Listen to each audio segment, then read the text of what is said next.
नमस्कार। बीए प्रथम वर्ष से हमारा हिंदी का शिक्षण शास्त्र और इसी के अंतर्गत मौखिक अभिव्यक्ति के बारे में चर्चा कर रहे थे।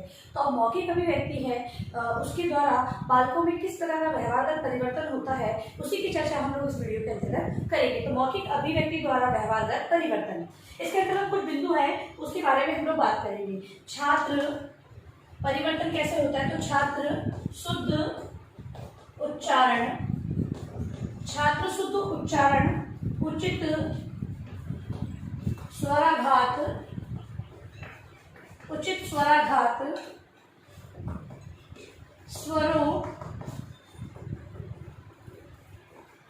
स्वरों के उपयुक्त उतार चढ़ाव के साथ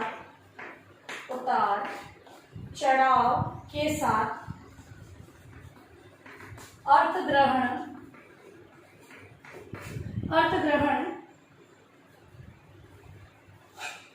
उचित उतार चढ़ावों के साथ भावों का प्रकाशन कर सकता है।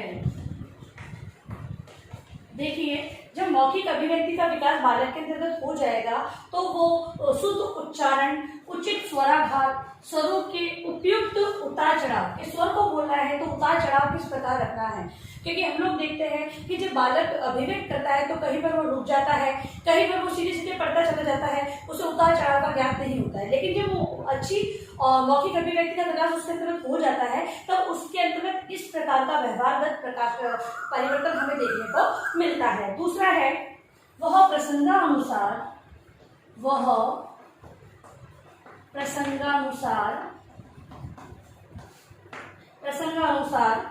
उचित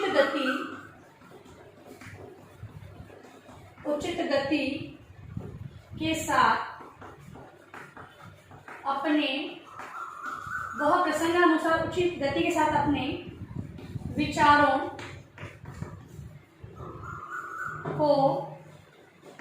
को मौखिक ढंग से कह सकता है।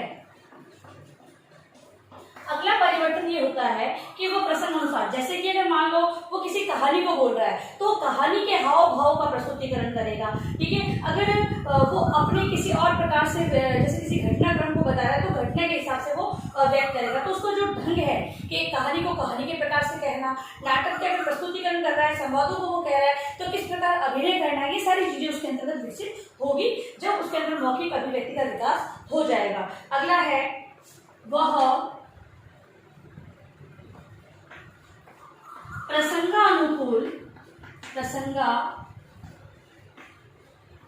प्रसंगानुकूल मुहावरों, लोकोक्तियों,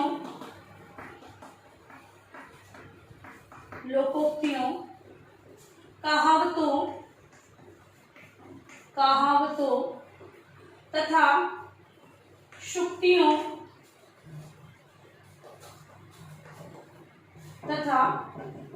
सूक्तियों का प्रयोग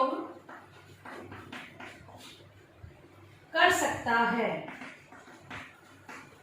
अगला व्यवहारगत परिवर्तन ये होता है कि जब वो कोई बात कह रहा है, कहानी में मान लो किसी कोई ऐसा प्रसंग आ जाता है जिसमें कि वहां पर उसे मुहावरा का प्रयोग करना है, जैसे कि बहुत प्यारा, आंख का तारा बहुत प्यारा। तो अगर कहानी के अंदर कोई ऐसा शब्द आता है तो बोलता है वो अपनी आंखों का तारा था, ये बहुत प्यारा था, सुनकर उसने बोल दिया अपनी माँ का आंखों का तारा था। तो इस प्रकार से वो उसका उपयोग कर सकता है। तो हम लोग देखते हैं कि जो बालक है विभिन्न प्रकार की कहावतों, लोकोक्तियों, है ना, सूक्तियों का प्रयोग अपने कथन के अंतर्गत करते थे। ये किसके कारण होता है, तो ये मौखिक अभिव्यक्ति का विकास जब बालक के अंतर्गत होता है तभी वह उसका प्रयोग करना सीखते हैं। अगला है वह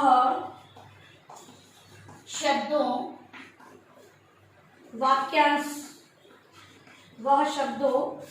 वाक्यांश एवं उपवाक्यों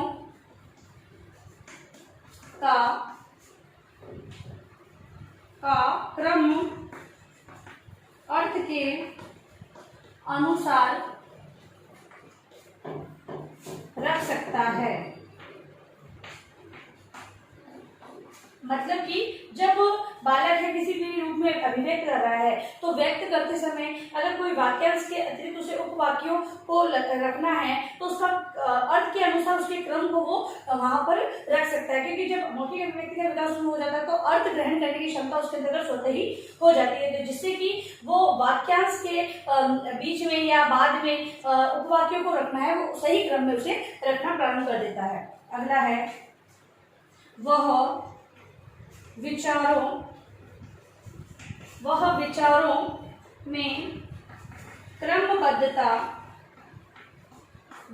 में क्रमबद्धता एवं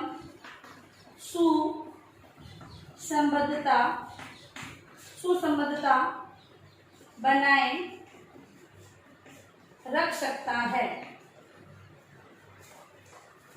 इसके अलावा बालक है वो अपने विचारों में क्रमबद्धता, विचार प्रस्तुतिकरण, ऐसा नहीं कि कुछ शब्द है तो एक बात पूरी बताना चाहता है, मतलब अगर सपोज हम ये कह सकते हैं कि कोई घटनाक्रम के बारे में उसे बताने के लिए कहा गया है तो ऐसे नहीं कि जो पहले हुआ था वो बाद में बताया या बाद में हुआ था वो पहले बताया। इस प्रकार का जो मौखिक अभिव्यक्ति का जो विकास बालक के अंदर हो जाता है तो ये चीज उसके अंदर देखने में मिलती है कि वो क्रम अनुसार अपने विचारों का प्रस्तुतिकरण करता है। वो अगर मान लो कक्षा के अंदर हो, कक्षा के बाहर हो, किसी भी प्रकार की अभिव्यक्ति मौखिक अभिव्यक्ति के बारे में जब उसे कहा जाएगा तो वो अपने विचारों को क्रमबद्ध रूप से प्रस्तुत करने का प्रयास करता है। फिर है वह उचित हाव भाव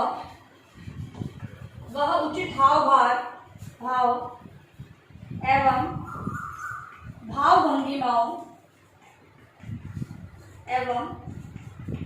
भंगिमाओं के साथ बोल सकता है।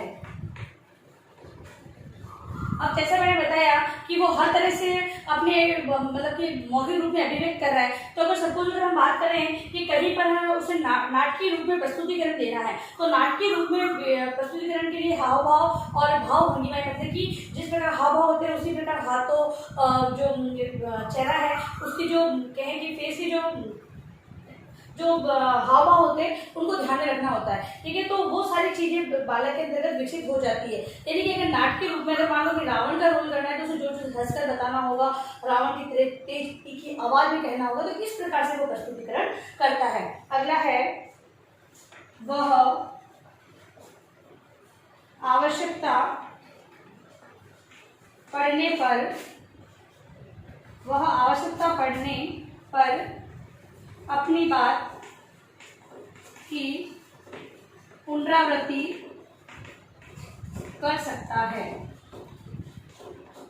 वह आवश्यकता पड़ने पर अपनी बात की पुनरावृत्ति कर सकता है, मतलब कि जो बालक है, जब बालक के अंदर मौखिक अभिव्यक्ति का विकास हो जाता है तो वो कोई भी बात है एक बार अगर वो कही गई है, एक बार उसने व्यक्त कर दी, तो अगर वो उसके द्वारा उचित हाव भाव प्रस्तुतिकरण उसका मतलब कि उसे ये कहे कि मौलिक रूप से उसने प्रस्तुत की है तो वो उसे पुनः उसी प्रकार से प्रस्तुत कर सकता है। मतलब कहने का मतलब ये मौखिक अभिव्यक्ति का विकास बालक के अंतर्गत हो जाता है तो अगर मान लो उसे एक बार प्रस्तुतिकरण कराओ, 2 बार कराओ, 4 बार कराओ तो वो उसी प्रकार से प्रस्तुति करें। पुनरावृत्ति की जब आवश्यकता का कभी पड़ती है तो पुनरावृत्ति में ऐसे नहीं कोई बालक होते याद करके आते हैं फटाफट बोल देते हैं, दूसरी बार पूछो तो वो कुछ शब्दों को हटा देते हैं या फिर वो सही प्रकार से प्रस्तुतिकरण नहीं कर पाते हैं। लेकिन मौखिक अभिव्यक्ति का जब विकास बालक के अंतर्गत हो जाता है तो वो किसी भी चीज की पुनरावृत्ति करने में झिझक नहीं महसूस करते हैं, ना ही उन्हें संकोच रहता है। अगला है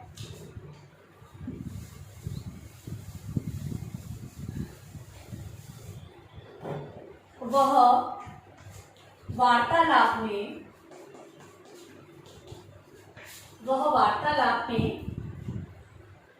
आवश्यक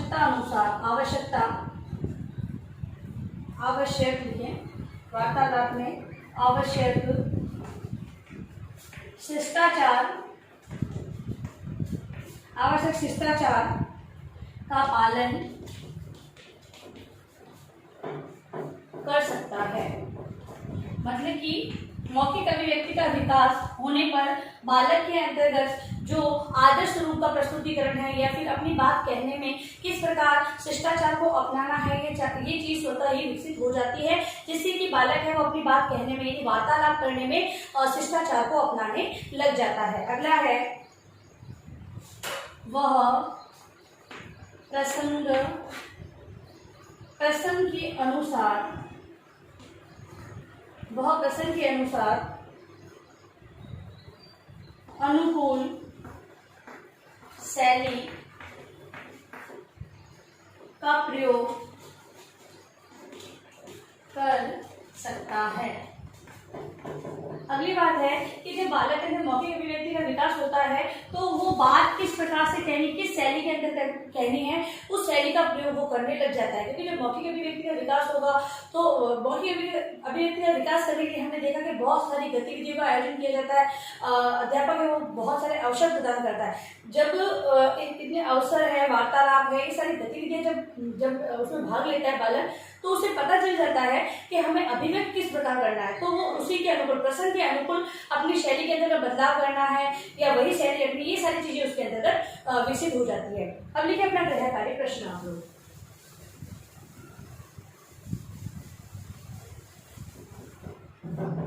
गृह कार्य प्रश्न,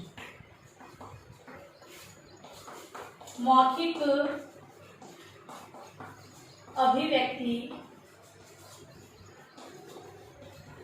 अभिव्यक्ति और उसके आधार पर विद्यार्थियों में